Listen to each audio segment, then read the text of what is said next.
Hi guys, welcome back. तो आज के इस वीडियो में हम चैप्टर 5 को कंटिन्यू करेंगे, दैट इज बिजनेस साइकिल। हम पहले भी चैप्टर 5 में 2 वीडियोस बना चुके हैं। आज का वीडियो जो है वो पार्ट 3 होगा और यहाँ पे हम फीचर्स ऑफ बिजनेस साइकिल को डिस्कस करेंगे। ये बिजनेस साइकिल में एक बहुत ही इंपॉर्टेंट टॉपिक है, यहाँ से कई बार क्वेश्चन पूछे जाते हैं। तो चलिए ध्यान से इस टॉपिक को हम पढ़ते हैं। Okay, so features of business cycle. अब एक एक करके हम सेपरेट फीचर्स जो है बिजनेस साइकिल के उसको देखेंगे। Okay, now the first feature is periodic but unpredictable. देखिए बिजनेस साइकिल जो है वो पीरियोडिक होते हैं, यानी कि देखिए एक्सपेंशन के बाद पीक आता है, फिर कॉन्ट्रैक्शन, फिर ड्रॉ। तो ये पूरा साइकिल इस तरह से कंप्लीट होता है, राइट। फिर दोबारा वही साइकिल चलता है, तो इस तरह से चलता ही रहता है, यानी कि ये पीरियोडिक है। ठीक है, एक पूरा साइकिल कंप्लीट होने के बाद अगला साइकिल कंप्लीट होगा, फिर अगला साइकिल, फिर अगला साइकिल। तो इसको हम कहते हैं पीरियोडिक। लेकिन ये प्रेडिक्टेबल नहीं है। देखिए एक साइकिल ना किसी टाइम पे 3 साल तक लास्ट कर सकता है, ठीक है। लेकिन नेक्स्ट टाइम जब ये साइकिल होगा तो may be it will last 5 years, may be another cycle will last 10 years, फिर मे बी दूसरा साइकिल सिर्फ 1 साल तक लास्ट करे। सो आप बता नहीं सकते कि कितने टाइम बाद साइकिल चेंज होगा, कब तक ये लास्ट करेगा, ये आप बता नहीं पाते, ठीक है। ये अनप्रेडिक्टेबल है। हाँ साइकिल चलेगा, ये हमें पता है, इट इज पीरियोडिक, बट कितने टाइम तक लास्ट करेगा ये अनप्रेडिक्टेबल रहता है, ठीक है। देखिए business cycle tend to repeat over time, going through phases of growth and slowdown. However, the length of each cycle isn't fixed. One cycle may last 5 years and another may last 10 years. Similarly, the size of ups and downs intensity also changes. देखिए अब कहीं पे हो सकता है ना कि expansion जो है वो 1 साल तक ही लास्ट करे, कॉन्ट्रैक्शन 2 साल तक लास्ट करे, है ना। कहीं पे होता है कि एक्सपेंशन 4 साल लास्ट करे, कॉन्ट्रैक्शन 1 साल लास्ट करे। तो हम ये भी नहीं कह सकते कि कितने पीरियड तक अप रहेगा यानी कि एक्सपेंशन रहेगी एंड कितने टाइम तक डाउनफॉल रहेगा। ये भी वेरी करता है from cycle to cycle, so it is also unpredictable, ठीक है। Some recessions are mild and others like the Great Depression are severe. अब कहीं कभार हमें देखने को मिलता है कई बार कि जो रिसेशन आते हैं वो थोड़े हल्के नेचर के होते हैं, लेकिन कई बार जो रिसेशंस आते हैं जैसे कि ग्रेट डिप्रेशन वो काफी ज्यादा सिवियर नेचर के भी होते हैं। तो देखिए एक साइकिल दूसरी साइकिल के साथ कंपेरेबल हमेशा नहीं रहता, ठीक है। It can be different in characteristics, in features, in intensity, ठीक। And for the number of years they last वो भी अलग हो सकता है, ठीक है। Okay, now let's come to the second feature, that is distinct phases. Business cycles have distinct phases of expansion, peak, contraction and trough. तो इसका मतलब है कि बिजनेस साइकिल में ना हम 4 ये फेजेस आइडेंटिफाई कर सकते हैं जो एक दूसरे से अलग होते हैं। एक्सपेंशन को हम आइडेंटिफाई कर सकते हैं, पीक को, कॉन्ट्रैक्शन को एंड ट्रो को। तो ये 4 अलग अलग फेजेस हमें एक साइकिल में देखने को मिलती है, ठीक है। These phases seldom display smoothness and regularity. लेकिन देखिए ये जो फेजेस है ना ये हमेशा स्मूथली या एक रेगुलर टाइप पीरियड, एक रेगुलर पैटर्न में नहीं चलती। जैसे कि कभी कभार एक्सपेंशन कई सालों तक लास्ट करता है, फिर शायद पीक शॉर्ट टाइम तक लास्ट करे, फिर अगेन कॉन्ट्रैक्शन कई सालों तक लास्ट करे एंड ट्रॉ फिर कुछ टाइम तक ही लास्ट करे। तो इस तरह से हम बता नहीं सकते कि एक साइकिल में कितने टाइम एक्सपेंशन होगा, कितना पीक रहेगा, कितना कॉन्ट्रैक्शन एंड कितना ड्रॉप। ये एक रेगुलर टाइम पीरियड नहीं होता। हम ऐसा नहीं कह सकते कि 3 महीने एक्सपेंशन, 3 महीने ये, 3 महीने ये, 3 महीने, तो ऐसे ना इस तरह से डिवाइडेड नहीं होता है, ठीक है। Sometimes expansion can last several years और पीक और कॉन्ट्रैक्शन सिर्फ कुछ ही टाइम के लिए लास्ट कर सकते हैं, ठीक है। सो दैट्स व्हाई वी से कि ये स्मूथली नहीं चलते जो 4 फेजेस है, ठीक है। एंड एक रेगुलर टाइम इंटरवल भी इनका नहीं रहता।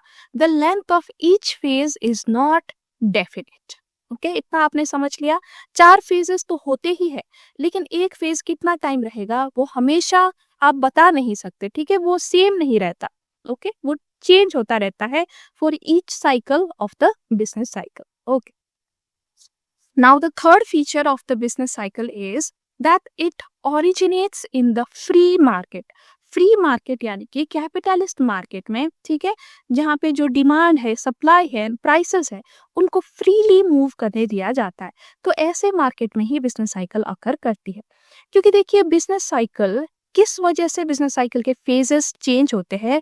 Because of change in demand, because of change in supply, because of change in prices. जब यही चीज़ों में चेंज आती है तभी तो हम एक्सपेंशन से कॉन्ट्रैक्शन में या कॉन्ट्रैक्शन से रिसेशन में मूव करते हैं, है ना? So that's why business cycle is much likely to occur in a market where demand and supply and prices can freely change, ठीक है। अब कंट्रोल्ड मार्केट या कम्युनिस्ट मार्केट, सोशलिस्ट मार्केट में आप सोचिए, वहां पे तो ज्यादातर चीजें गवर्नमेंट कंट्रोल्ड होती है ना? सप्लाई को गवर्नमेंट कंट्रोल करती है, प्राइसेस को गवर्नमेंट कंट्रोल करती है। तो ये चीजें इजीली फ्लक्चुएट होती ही नहीं है गवर्नमेंट के डिसीजन के बिना, है ना? तो इसलिए ऐसे मार्केट में ना इजीली अप एंड डाउन नहीं हो सकता। बिजनेस फेजेस हमें वहां पे अप एंड डाउन होते हुए इजीली नहीं दिखते हैं, क्योंकि ये चीजें कंट्रोल होती है एंड इजीली चेंज नहीं होती, ठीक है। कंट्रोल्ड मार्केट में बिजनेस साइकिल आने की जो चांसेस है, फेजेस में चेंज होने की जो चांसेस है, वो थोड़ा कम रहती है as compare to the free market. Free market में सडनली चेंज आ सकती है, लेकिन कंट्रोल्ड मार्केट में इतनी सडनली नहीं आ सकती। देखिए business cycles are most common in free market economies because production and pricing are driven by supply and demand and not controlled by the government. Changes in consumer spending, business confidence और investment can quickly cause ups and down. तो free market में क्या चीज़ों की वजह से ups and downs होती है? जब कंज्यूमर स्पेंडिंग चेंज करते हैं, यानी कि अपना डिमांड, अपना पैसा कहाँ पे खर्च कर रहे हैं, जब वो चीज़ें चेंज करते हैं, है ना? जब बिजनेस को अपना कॉन्फिडेंस, जो बिजनेस का कॉन्फिडेंस होता है खुद के ऊपर, मार्केट के ऊपर, जब वो चेंज होता है, जब इन्वेस्टमेंट यानी कि बिजनेस कितना कैपिटल इक्विपमेंट्स में खर्च करते हैं, जब ये चीज़ें चेंज होती है, तब जाके इकोनॉमी में अप एंड डाउन आती है। और ये चीजें चेंज कहाँ पे इजीली हो सकते हैं? इन अ फ्री मार्केट, राइट? क्योंकि फ्री मार्केट जो है वो चॉइस बेस्ड मार्केट होता है and it is not controlled by the government, है ना? For example, if people suddenly buy more goods, businesses will expand. But if demand drops, businesses may cut jobs and slow production. In other market forms, like the command economies, where the government controls production and prices, business cycles are less frequent or less visible because the government can step in to stabilize production and prices. ठीक है, तो command market में क्यों कम रहता है business cycle? क्योंकि देखिए government easily step in करके यहाँ पे प्रोडक्शन एंड प्राइस को कंट्रोल करता है, कर सकता है, स्टेबलाइज कर सकता है, जिसकी वजह से ऐसे फ्लक्चुएशन नहीं आएगी मार्केट में। Okay, now the fourth feature of the business cycle is pervasive impact. Pervasive का मतलब होता है फैल जाना, पूरी इकोनॉमी को अफेक्ट करना। देखिए business cycle are widespread because problems in one sector can quickly spread to the others. हमने इसके एग्जाम्पल्स भी देखे थे, है ना, कि जब एक सेक्टर में कोई भी दिक्कत आती है ना, तो क्विकली ये दूसरे सेक्टर पे स्प्रेड करती है, ठीक है। For example, a slowdown in car industry can reduce demand for steel, rubber and glass, leading to job losses in those sectors. देखिए अगर हम सिर्फ कार इंडस्ट्री को देखें तो लेट्स से कार इंडस्ट्री में स्लो डाउन हुआ है, राइट? लेकिन जब कार इंडस्ट्री स्लो डाउन होता है तो सिर्फ केवल कार इंडस्ट्री ही अफेक्टेड नहीं होती, बट स्टील इंडस्ट्री भी अफेक्ट होती है, क्योंकि देखिए कार बनाने के लिए स्टील यूज होता है ना? अगर कार की ज्यादा बिक्री नहीं हो रही, कार ज्यादा प्रोड्यूस नहीं हो रही है, तो स्टील की बिक्री भी कम होगी, क्योंकि कार बनाने के लिए अब स्टील की ज्यादा जरूरत नहीं पड़ेगी, क्योंकि ज्यादा कार बन ही नहीं रहे, राइट? सिमिलरली रबर की इंडस्ट्री भी अफेक्टेड होगी, क्योंकि अब रबर की डिमांड भी कम हो गई है, एंड ग्लास की इंडस्ट्री भी अफेक्टेड होगी। ये सारी चीजें कार बनाने के लिए चाहिए होती है, कार के लिए इनपुट्स है ये सारे, है ना? तो जब भी कोई इंडस्ट्री अफेक्टेड होते हैं ना, तो उनकी जो इनपुट है उनकी इंडस्ट्री भी अफेक्टेड होती है, और इन सेक्टर में भी जॉब लॉसेस हो सकता है, ठीक है। अब जॉब लॉस होगा तो क्या होगा? लोगों के पास एम्प्लॉयमेंट कम होगी, लोगों के पास जो उनकी सैलरी है या फिर जो वेजेस है उनके, वो कम हो जाएंगे, है ना? जब वेजेस कम होंगे तो ये चीज़ों की डिमांड कम करेंगे, जब डिमांड कम करेंगे जैसे कि कंज्यूमर गुड्स की, है ना? तो कंज्यूमर गुड्स की अगर ये डिमांड कम करेंगे, तो कंज्यूमर गुड्स इंडस्ट्री भी अफेक्टेड होगा। तो कहाँ पे कार इंडस्ट्री में मंदी आई थी, इसके वजह से देखिए बहुत सारे अलग-अलग इंडस्ट्रीज़ यहाँ पे अफेक्टेड होते हुए हमें दिख रही है। इनपुट इंडस्ट्री तो हमें दिख ही रही है, लेकिन साथ-साथ में अब कंज्यूमर गुड्स इंडस्ट्री भी अफेक्ट हो सकती है, क्योंकि जॉब लॉस हो सकता है, जिसकी वजह से लोग कंज्यूमर गुड्स की डिमांड भी कम कर सकते हैं। ओके, सो दैट्स व्हाई हम कहते हैं कि जो बिजनेस साइकिल है ना, ये परवेसिव है। ये सिर्फ एक सेक्टर तक ही सीमित नहीं रहता, ठीक है?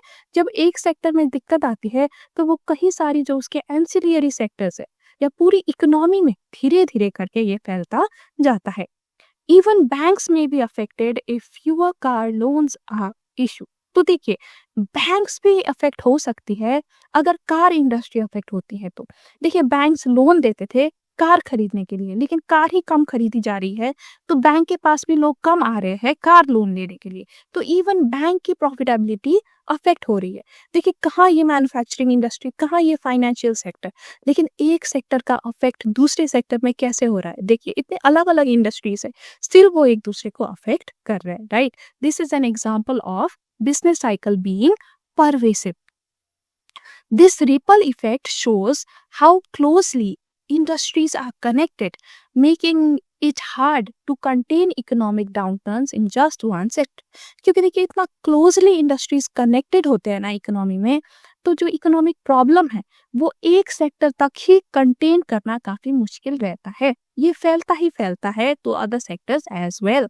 इसको हम कहते हैं pervasive. Okay, now the fifth feature is that some sectors are hit harder. देखिए, हमने ये तो कहा कि जो बिजनेस साइकिल है, इकोनॉमी में जो प्रॉब्लम है वो परवेसिव है, वो सारे सेक्टर्स में फैलती है, लेकिन सारे सेक्टर्स में भी कुछ सेक्टर्स, सम सेक्टर्स ऐसे होते हैं जिनमें ज्यादा गहरा इफेक्ट होता है बिजनेस साइकिल का, ठीक है? These sectors are hit harder. तो ये सेक्टर्स कौन कौन से हैं? देखिए, although all sectors are adversely affected by business cycles, some sectors are disproportionately affected. Disproportionately affected का मतलब होता है कि ज्यादा हार्डर उन सेक्टर को हिट करता है। देखिए, प्रोपोर्शनेट का मतलब होता है इक्वली अफेक्ट होना, राइट? डिसप्रोपोर्शनेट होता है कि इक्वली अफेक्ट नहीं हो रहे सारे सेक्टर्स। सम सेक्टर्स में ज्यादा असर देखने को मिलता है, कुछ सेक्टर्स में कम असर देखने को मिलता है। इसको हम कहते हैं डिसप्रोपोर्शनेट, ठीक है?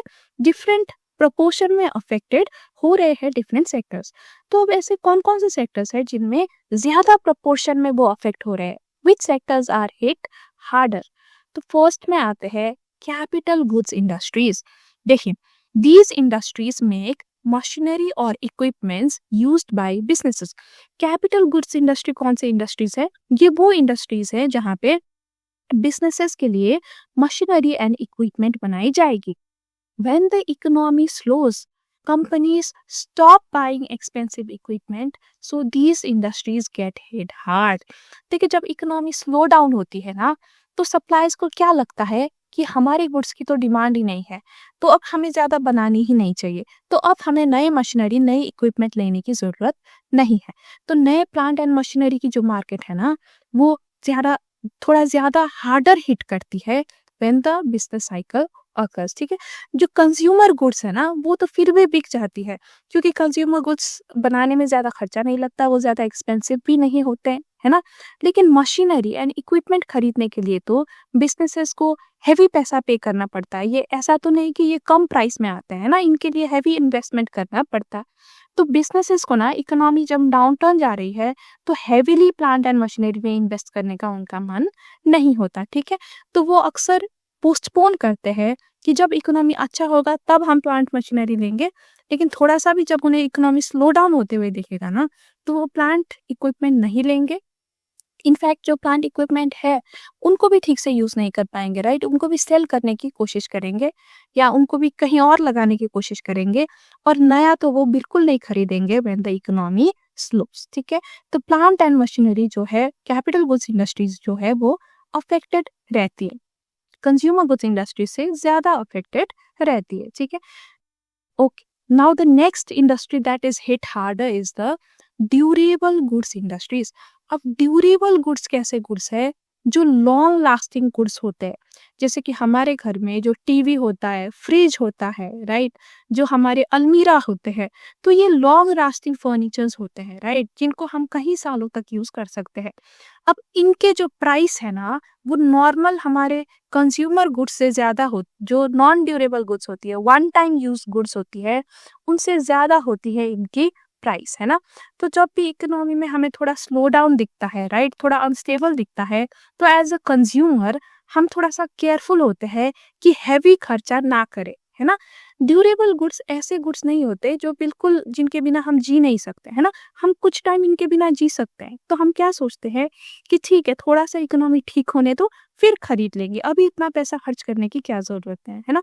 लेकिन जो नॉन ड्यूरेबल गुड्स है ना, उनके लिए इतना नहीं सोचा जाता, क्योंकि नॉन ड्यूरेबल गुड्स कम प्राइस की होती है, सस्ती होती है, उन पे ज्यादा आपको इन्वेस्ट करने की जरूरत, ज्यादा पैसा इन्वेस्ट करने की जरूरत नहीं होती, है ना।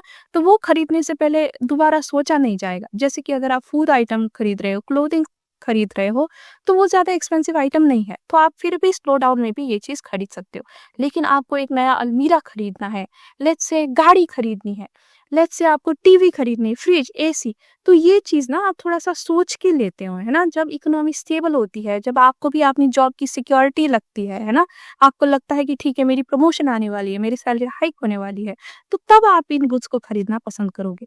लेकिन जब आपको लग रहा है कि कल को जाके मैं फायर भी हो सकता हूँ, क्योंकि इकोनॉमी तो खराब चल रही है, कल को जाके मेरी सैलरी इंक्रीज नहीं होगी, मुझे यही कम सैलरी से ये महंगाई में सामान खरीदना पड़ेगा, तो आप पोस्टपोन करोगे ऐसे चीज खरीदना, है ना। So that's why durable goods industries are hit harder. देखिए, these industries make long lasting items like furniture or cars. During a slowdown, people delay buying such items, affecting these industries more. Okay. And the third sector that is hit harder is the industrial sector. देखिए, compared to agricultural sector, the industrial sector is more prone to adverse effect of trade cycles. देखिए, अगर हम agriculture sector and industrial sector को compare करें, तो business cycle या फिर trade cycle industrial sector को ज्यादा अफेक्ट करती है। क्योंकि एग्रीकल्चर सेक्टर का क्या है ना, जो एग्रीकल्चर प्रोड्यूस है, वो ज्यादातर नेसेसिटीज में हमारी आती है ना। फूड प्रोडक्ट्स हमें चाहिए, अ, एक बेसिक नीड है हमारी, हमें जीवित रहने के लिए ये चाहिए होता है। तो आर्थिक मंदी में भी हम खाना खाना तो नहीं छोड़ेंगे ना, लेकिन शायद हम मैन्युफैक्चर्ड प्रोडक्ट्स खरीदना छोड़े, हम इंडस्ट्रियल गुड्स जो है शायद वो खरीदना छोड़े, लेकिन हम एग्रीकल्चर गुड्स खरीदना तो नहीं छोड़ेंगे। हम आटा चावल तो तब भी खरीदेंगे जब आर्थिक मंदी होगी, है ना। तो देखिए, जो एग्रीकल्चर सेक्टर है ना, ये बिजनेस साइकिल के फ्लक्चुएशन से इनका डिमांड इतना ज्यादा अफेक्टेड नहीं होता, लेकिन इंडस्ट्रियल सेक्टर की डिमांड अफेक्ट होती है, ठीक है। So that's why in comparison to agriculture sector, industrial sector are more affected. तो कौन कौन से सेक्टर्स जो है वो ज्यादा डिसप्रोपोर्शनेटली अफेक्टेड होते हैं? First is your capital goods industries, second is your durable goods industries, और अगर हम एग्रीकल्चर एंड इंडस्ट्री में कंपेयर करें, तो industrial sector is hit disproportionately. Okay okay, now another feature is complex cost. देखिए, business cycle के जो कारण है, फेजेस में बदलाव आने के जो कारण है ना, वो काफी कॉम्प्लेक्स होते हैं, क्योंकि सिर्फ एक कारण की वजह से नहीं आता, कई कारणों का मिक्सचर होता है, जिसकी वजह से बिजनेस साइकिल चेंज होती है, ठीक है। देखिए, business cycles don't have a single cause. They can be triggered by various factors, जैसे कि changes in consumer spending और business investment. कंज्यूमर अपना स्पेंडिंग कहाँ पे करे, किस चीज का डिमांड ज्यादा हो रहा है, कम हो रहा है, उसके वजह से हो सकता है। बिजनेस कहाँ पे लगानी कर रहे हैं, किस टाइप के इक्विपमेंट खरीद रहे हैं, किस सेक्टर पे नहीं खरीदी जा रही है। सिमिलरली, गवर्नमेंट पॉलिसीज के चेंज होने से, इंटरेस्ट रेट, जिस रेट पे आप लोन ले सकते हो, वो रेट के ऊपर नीचे होने से, या फिर ग्लोबल इवेंट जैसे कि वार या पैंडेमिक की वजह से भी साइकिल आ सकती है। सिमिलरली, टेक्नोलॉजिकल चेंजेस, एक नया टेक्नोलॉजी आ गया, पुराना आउटडेट हो गया, नया इनोवेशन आ गया, उसके वजह से भी बिजनेस साइकिल चेंज हो सकती है, ठीक है। Because of these many possible causes, it's difficult to predict business cycle accurately before they occur. क्योंकि देखिए, इतने सारे कॉम्प्लेक्स कारणों की वजह से बिजनेस साइकिल चेंज हो सकता है, तो इसलिए एक्यूरेटली प्रेडिक्ट करना कि अब कौन सा साइकिल बिजनेस साइकिल के कौन सा फेज आने वाला है, कब आएगा, ऐसे प्रेडिक्ट करना इसलिए मुश्किल होता है। अगर सिर्फ एक ही कारण की वजह से आता फिर तो प्रेडिक्ट भी हो जाता, लेकिन क्योंकि बहुत सारे कारण के जो इंटरमिक्सचर है उससे बिजनेस साइकिल में चेंज आती है, सो प्रेडिक्ट करना मुश्किल रहता है। Okay, now seventh feature is that business cycle affect all economic variables. देखिए जब साइकिल में चेंजेस आती है ना, तो सिर्फ इकोनॉमी का एक ही वेरिएबल अफेक्ट नहीं होता, सिर्फ एक चीज अफेक्ट नहीं होती, कई सारी चीजें अफेक्ट होती है। जैसे कि देखिए, business cycles don't just affect one thing, they impact many areas of economy at the same time. जैसे कि output, factories produce more during expansion and less during contraction, ठीक है। employment, more jobs during expansions, lay off during contraction। investment, business invest more during growth but stop during slowdown। similarly, consumption, people spend more when the economy is growing and save more when it slows। तो ये जब economy slow down होता है ना, तो लोग डरते हैं, तो वो ज्यादा सेविंग करने की कोशिश करते हैं और खर्चा कम करने की कोशिश करते हैं, है ना। तो देखिए बिजनेस साइकिल से ना ये सारी चीजें अफेक्टेड होती है। सिमिलरली इंटरेस्ट रेट भी, central banks may lower interest rate during recession to encourage borrowing and spending। देखिए रिसेशन में लोग खर्चा करने से डर रहे हैं, बिजनेसेस में इन्वेस्ट करने से डर रहे हैं, तो इसको काउंटर करने के लिए सेंट्रल बैंक क्या कर सकती है, उस टाइम पे अपना इंटरेस्ट रेट कम कर सकती है, लोन का इंटरेस्ट रेट, ठीक है, ताकि लोग इंकरेज हो कि पैसा लोन में ले और खर्चा करे। तो देखिए कितने सारे वेरिएबल्स बिजनेस साइकिल अफेक्ट होती है, बिजनेस साइकिल की वजह से कितने सारे वेरिएबल्स अफेक्ट होती है ना। Similarly, trade and prices. Trade activity and price level fluctuate along with the business cycles. Okay, now the eighth feature of the business cycle is that it spreads internationally. देखिए हमने ये तो कहा कि business cycle pervasive है, right, यानी कि एक सेक्टर से दूसरे सेक्टर में फैलता है, लेकिन आज का जो जमाना है ना वो तो इंटरनेशनल है, ग्लोबल का जमाना है ना। जो भी एक इकोनॉमिक एक्टिविटी है या ट्रेड है वो कंट्री के बॉर्डर के विद इन सीमित नहीं होती, एक कंट्री दूसरी कंट्री से भी ट्रेड कर रहा होता है ना, इकोनॉमिक एक्टिविटी दोनों में चल रही होती है एक आपस में। तो अगर एक कंट्री में कोई भी दिक्कत आती है तो बाकी कंट्रीज भी अफेक्टेड होती है जो इस कंट्री के साथ ट्रेड करती है, ठीक है। So that's why business cycle जो है इट स्प्रेड्स इंटरनेशनली। देखिए business cycle are contagious, contagious मतलब फैलता है। They often start in one country and spread to others, especially through trade. Example, the Great Depression of the 1930s began in the US and spread to many other countries because trade relations were strong. देखिए ये US में start हुआ था 1930 का depression, क्योंकि लेकिन उस time पे क्योंकि यूएस बाकी कंट्रीज के साथ ट्रेड करता था, तो जब यूएस में मंदी आई तो बाकी उसके जो ट्रेड रिलेशंस वाले कंट्री थे ना उनको भी सफर करना पड़ा, एंड जो ये रिसेशन है वो उनकी कंट्रीज में भी फैल गई, ठीक है। Countries that traded heavily with US felt the economic impact more deeply. Okay, and the last feature is social impact. Business cycle के ना heavy social impact होते हैं। देखिए business cycles can significantly affect the well-being of the society. During recessions, many people lose job, face reduced income, and struggle with higher prices. Prolonged economic downturns can lead to widespread poverty, mental stress and social unrest. देखिए ये सारे business cycle के problems है। अगर contraction या recession जैसी situation आती है तो लोग अपना जॉब खो देते हैं, है ना। फिर रिड्यूस्ड इनकम से वो अपना लाइफ का गुजारा करने में स्ट्रगल करते हैं। ओके, वाइड स्प्रेड पॉवर्टी हो सकती है जैसे कि हमें ग्रेट डिप्रेशन में देखने को मिला था। मेंटल स्ट्रेस होता है लोगों को जब वो अपना इकोनॉमिक सिचुएशन नहीं हैंडल कर पाते हैं ना। एंड सोशल अनरेस्ट, देखिए जब बहुत ज्यादा इकोनॉमी खराब होती है ना तो जो इलीगल चीजें हैं वो ज्यादा शुरू हो जाती है, राइट। सिमिलरली थेफ्ट, रॉबरी और ऐसे जो अनसोशल तत्व है वो भी समाज में इंक्रीज होते हुए हमें दिखती है when the economy is doing badly, ठीक है। Governments and central bank often try to stabilize the economy to reduce these negative effects. ठीक है, अब जब ऐसी सिचुएशन होती है तो government and central bank often step in करती है इकोनॉमी को सुधारने की एंड स्टेबलाइज करने की कोशिश करती है, एंड जो नेगेटिव इफेक्ट्स है उनको रिड्यूस करने की कोशिश करती है। So these were all the various what features of business cycle. तो आज के वीडियो में हम यहीं तक फीचर्स तक ही रखेंगे। अब एक लास्ट टॉपिक बचा है हमारा बिजनेस साइकिल में, that is causes of business cycle, right. तो ये हम अगले वीडियो में करेंगे, then business cycle will also be complete. Now before you go I like to announce कि मैंने अपनी वेबसाइट में बिजनेस इकोनॉमिक्स की टेस्ट सीरीज लॉन्च किया है। ये टेस्ट सीरीज में आपको 1500 एमसीक्यूज मिलेंगे। ये एमसीक्यू सारे चैप्टर वाइज एंड मैक्रो में तो यूनिट वाइज भी बाइफरकेटेड है।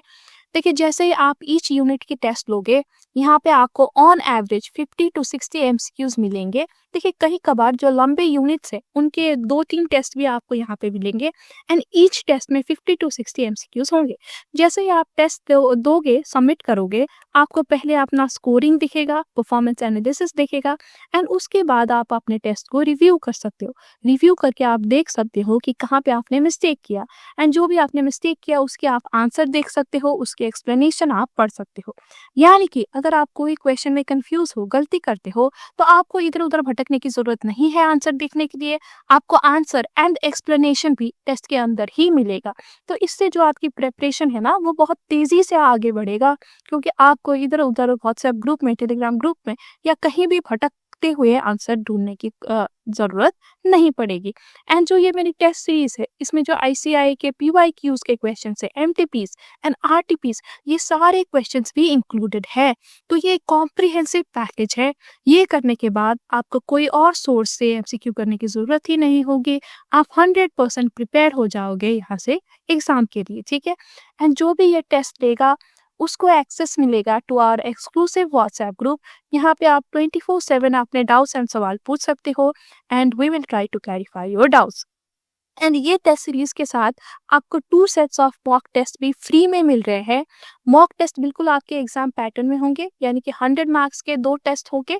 2 आवर्स आपको मिलेगा ये सॉल्व करने के लिए, एंड सॉल्व करने के बाद आपको अपना स्कोरिंग दिखेगा विथ नेगेटिव मार्क्स, आपको अपना परफॉर्मेंस एनालिसिस दिखेगा, एंड टेस्ट सीरीज की तरह ही आप एक्सप्लेनेशन भी देख सकते हो रिव्यू करके। ठीक है, तो देखिए, ये सारे बेनिफिट आपको मिल रहा है एट जस्ट ₹250। तो ये 250 का आप जरूर टेस्ट खरीदे एंड अपनी प्रिपरेशन को एक ऊंची लेवल तक लेके जाइए। देखिए, इसका एक फ्री ट्रायल भी अवेलेबल है मेरे साइट में। जो चैप्टर 1 का फर्स्ट टेस्ट है, टेस्ट 1, ये फ्री में आप दे सकते हो। It is available for trial, और अगर आपको अच्छी लगे तभी आप ये टेस्ट सीरीज खरीदता। तो जरूर जाए, मैं लिंक शेयर करूंगी डिस्क्रिप्शन में भी एंड फर्स्ट कमेंट में भी। लिंक में जाए, फ्री ट्रायल आप जरूर दे, ये तो फ्री ही है ना। और अच्छी लगे तो जरूर आप ये बंडल बाई करिएगा। इससे आप एग्जाम में बहुत अच्छा स्कोर कर सकते हो। पहले भी स्टूडेंट्स ने लिया है और उन्होंने काफी अच्छा स्कोर किया है। आप रिव्यूज भी पढ़ सकते हो, एंड आई डू रिकमेंड कि ये टेस्ट आप जरूर लें, क्योंकि इससे बहुत फर्क पड़ता है बच्चों के एग्जाम में। ये मैंने देखा है, I am saying it with experience. ठीक है, so with this we come to the end of the video. I hope आपको वीडियो अच्छी लगी होगी। अगर अच्छी लगी है तो लाइक करिएगा, फ्रेंड्स के साथ भी शेयर करिएगा, एंड चैनल को सब्सक्राइब करिएगा, क्योंकि we will be back with another video soon. और अगर आपको कुछ भी डाउट है इकोनॉमी में, कुछ एमसीक्यू में डाउट है, कॉन्सेप्ट में डाउट है, तो ये टेलीग्राम चैनल हमारा ज्वाइन करिए और अपना डाउट वहाँ पे पूछिए। I will try to resolve your doubt. तो मिलते हैं आपसे जल्दी ही अगले वीडियो में। तब तक के लिए bye bye and take care.